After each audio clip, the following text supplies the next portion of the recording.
welcome back. Today is an exciting day because it is finally that time of year again where I am sharing my fall TBR. And as you can see, I have a ginormous stack of books beside me. I have some newer releases and some books that have just been on my shelves, and it's long overdue. You guys will definitely recognize a lot of the titles that I'm going to be sharing today. Some I've also shared recently in some haul videos. I think I have around 19 books in total to talk about today, so I don't want to spend too much time on the intro here, so I'm just going to dive right into things. This one I am actually reading right now. This is the September book club pick for my book club, and I realized that September is almost over, so I'm a little bit behind. I'm only on chapter 9, page 63, but so far so good. This is Love of My Afterlife by Kirsty Greenwood, and this is such an interesting take on your usual rom-com. It is very cute, very, very funny. In this book, the main character actually passes away and gets transferred into the afterlife, which is definitely not how most of us would picture the afterlife. But while in that transitional stage, she actually meets a man and instantly hits it off with him. But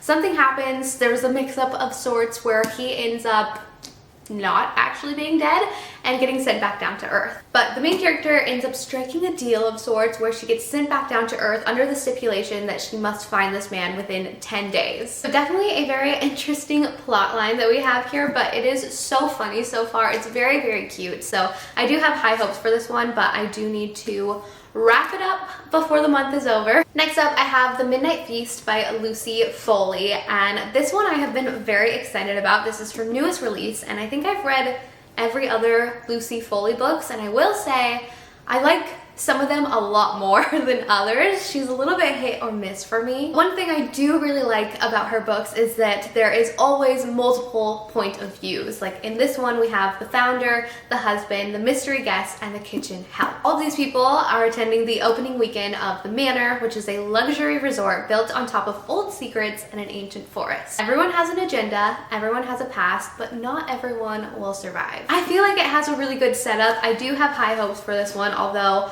to be totally honest, I have seen some less favorable reviews of this one, as well as quite a few that I have in my stack here today. And sometimes that does make me a little bit less excited to read a book that I was originally really excited for, or I'll push off reading it for a while. I'm trying to be better about that because we do all have such different tastes when it comes to books, and I feel like a lot of the times I'll come on and I'll be like, guys, I'm obsessed with this book, and so many of you guys will be like, that book sucks. Or I will hate a book and you guys love it. So I don't know. I'm trying not to go in with any sort of bias or sway my opinion right off the bat. So I'm still very excited for this one. Actually, this next book is the same sort of thing where I've already seen a few reviews about people not necessarily loving it, but I feel like this one sounds so good. So again, I'm still excited to read it, but this is Home is Where the Bodies Are by Geneva Rose. And I will never not mention how cute I think this cover is. But basically in this one, we have a group of siblings that discover a VHS tape with some incriminating footage of their parents. On screen, their father appears covered in blood. What follows is a dead body and a pact between their parents to get rid of it before the video abruptly ends. So now the siblings must decide whether to leave the past in the past or uncover the dark secret their mother took to the grave. I don't know. I feel like it sounds promising. It is under 300 pages, so it should be nice and quick. Oh, it's actually under 250 pages, so even shorter. I feel like this is exactly what I need to get out of my current book slump. It's short, it should be fast-paced, a thriller. No, we'll see. I will definitely update you guys with my thoughts though. Next up, we have another interesting rom-com. This is 4 Weekends and a Funeral by Ellie Palmer. And this one sounds so interesting because the main character's ex-boyfriend passes away. Another death in a rom-com. But when she attends the funeral, no one knows that they have already broken up, so she has to play the role of the girlfriend, which ends up meaning she also has to pack up his apartment with his best friend, who, by the way, wants nothing to do with this girl. We have a little bit of an enemies to lovers sort of vibe happening. After awkward family affairs and packing dilemmas, the two form a tenuous friendship. If friendship means incredible chemistry and sexual tension. Can Allison come clean and finally embrace the life and love she's always wanted, or will her little white lie get in the way of new unexpected romance? Oh my god, this sounds so good. I'm really, really excited for this. Next up, a little bit of a vibe change. I have At Certain Points We Touch by Lauren John Joseph. And this one, I feel like it's going to make me cry. But it sounds like it takes place in both past and present day.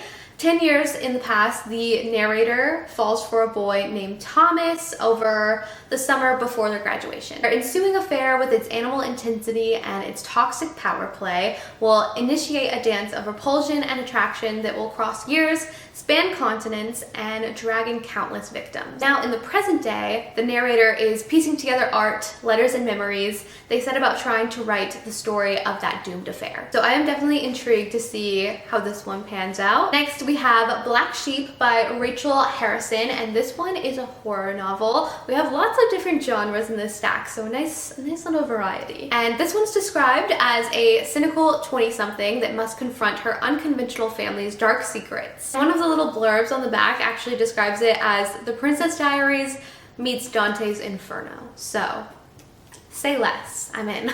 Next up, we have Lucky Dogs by Helen Schulman, and this is another cover I love. I actually bought this book last fall, and I don't know what happened. I never got around to it, but it says that this one is an exploration of the complicated and twisting relationship between women on opposite ends of a high-profile scandal. Honestly, not quite sure what to expect with this book. It says that Helen Schulman lays bare what happens to women no matter how fortunate they appear to be on the surface, whose lives have been warped by brutality and misogyny. The issues are universal, but the core of the story is intimate, a passionate exploration of love, betrayal, and survival. I'm not entirely clear on what it's about, but it sounds good to me. It does seem like it's going to be a little bit of a heavier read though, because some of the little reviews on the back describes it as like exploration of trauma, lots of betrayal going on, heartbreaking.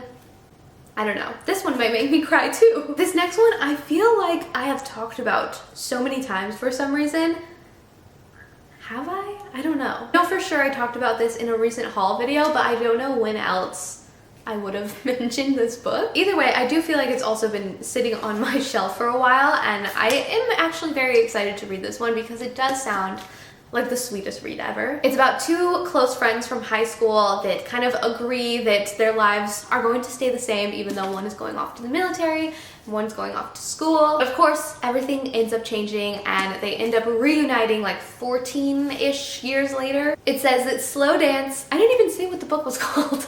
This Rainbow Rowell's Slow Dance. But it says that this one is the story of two kids who fell in love before they knew enough about love to recognize it, two friends who lost everything, and two adults who just feel lost. It's the story of Shiloh and Carrie, who everyone thought would end up together, trying to find their way back to the start. Almost like a second chance romance. I don't know, it just sounds very, very sweet. Honestly, as I'm going through these books in this stack here, I feel like there is going to be lots of tears to be shed this fall. Another one that I purchased last fall and obviously did not get around to. So this is Rouge. This one is described as a horror-tinged gothic fairy tale. Honestly, I put off reading this one because it just sounds weird, outside the realm of things that I normally enjoy. So I don't know. I don't know how I will feel about this book, but that's obviously the fun in reading. We will discover. Maybe I'll do a reading vlog with this one so that we can go through all of the emotions together, because I feel like this one sounds like such a wild ride. I don't know. I'm nervous to start it, but it says that it's about a lonely dress shop clerk whose mother's unexpected death sends her down a treacherous path in pursuit of youth and beauty. And she escapes her mother's fate and find a connection that is more than skin deep. I am somewhat expecting like a more horror version of The Glow, because it does say that it explores the cult-like nature of the beauty industry, which is originally what drew me into this book. I don't know, I might end up loving this because I did like The Glow in all of its weirdness as well. Maybe this will just be like a scarier version of that. Let me know if you guys have read this one. Next up, I have Everyone is Watching by Heather Gudenkoff, hopefully. And this one sounds very, very fun. It's a locked room thriller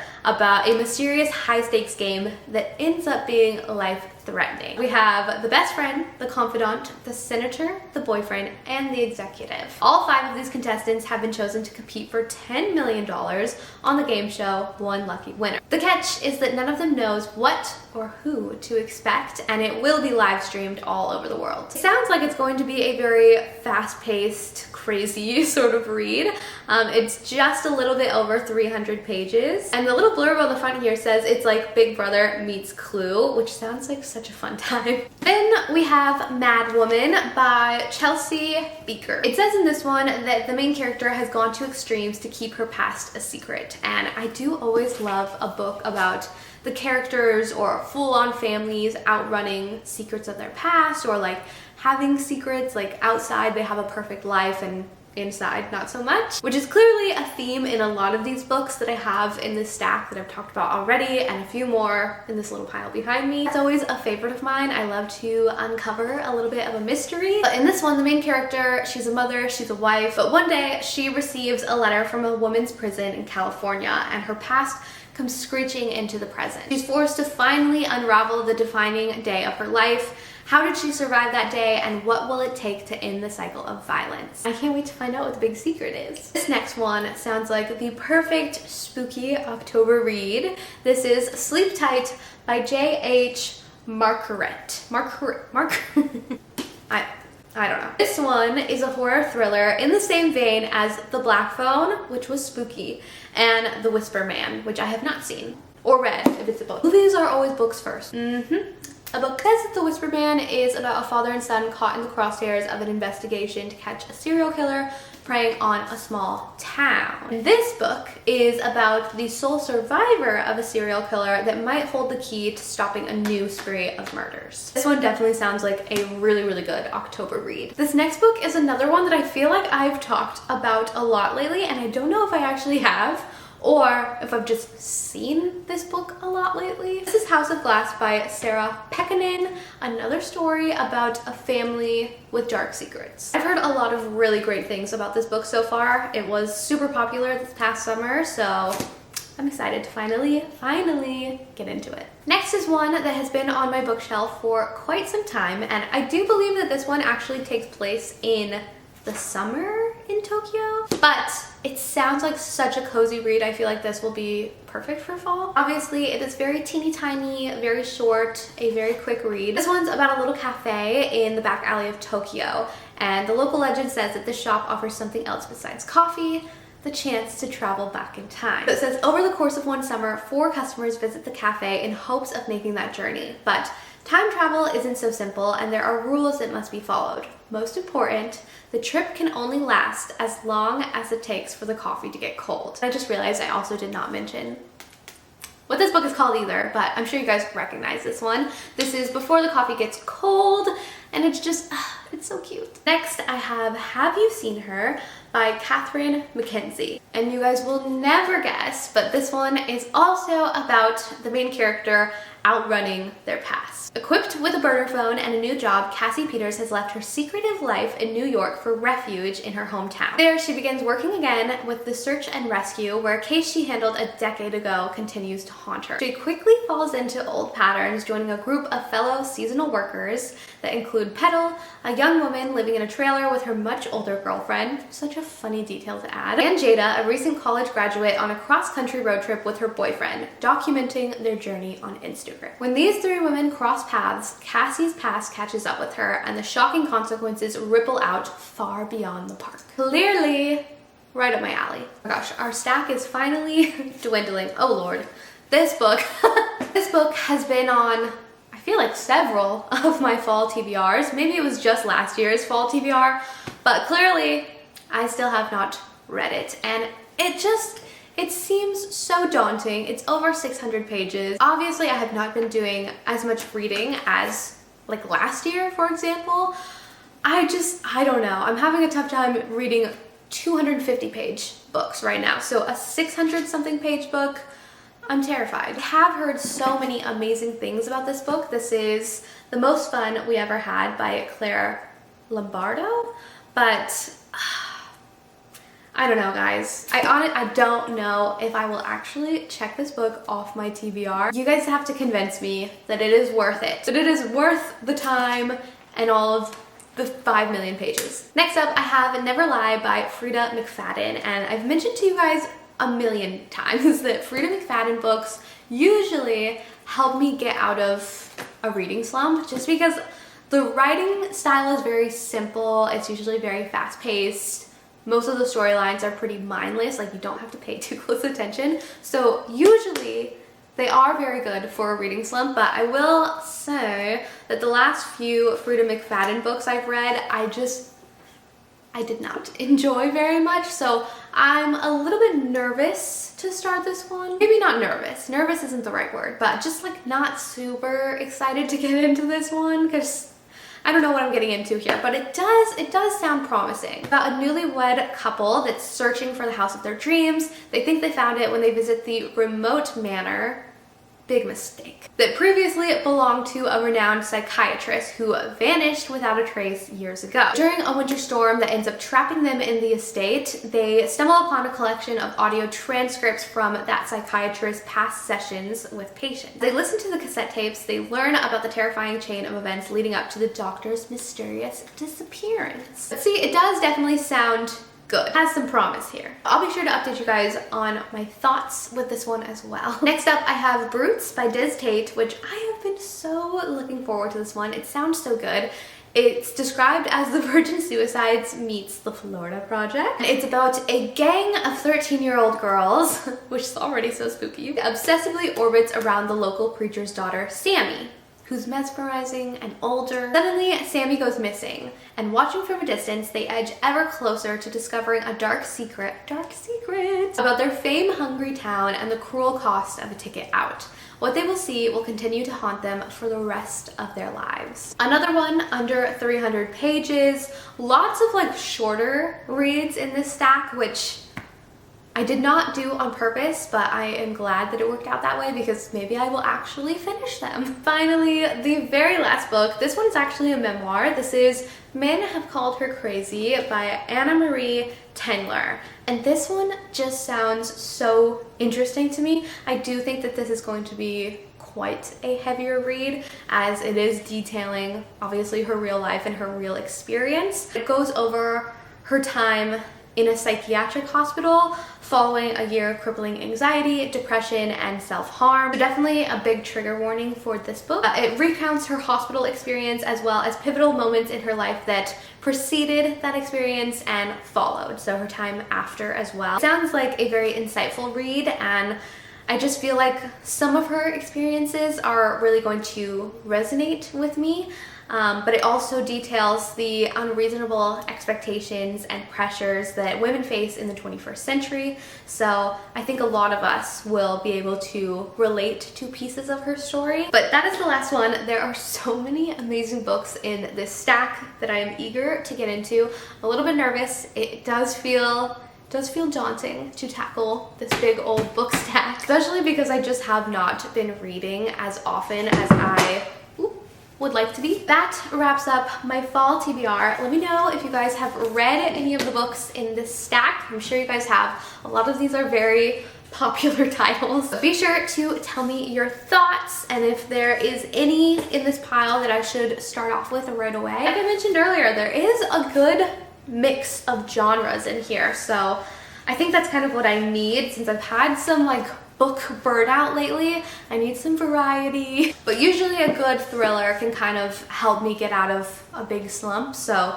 definitely lots of those in this stack as well. So I will keep you guys updated on my fall reading journey. I'm so freaking excited that we are finally getting into fall, although it doesn't feel like it quite yet. I'm just excited for, you know, the temps to cool down a little bit, to be nice and cozy, watch lots of scary movies, eat a lot of treats. It really is the best time of year. So I will be sure to do some vlogs in the upcoming weeks, some reading vlogs as well, because that always keeps me like on the ball. But thank you guys so much for watching, and I will see you again very, very soon. Bye!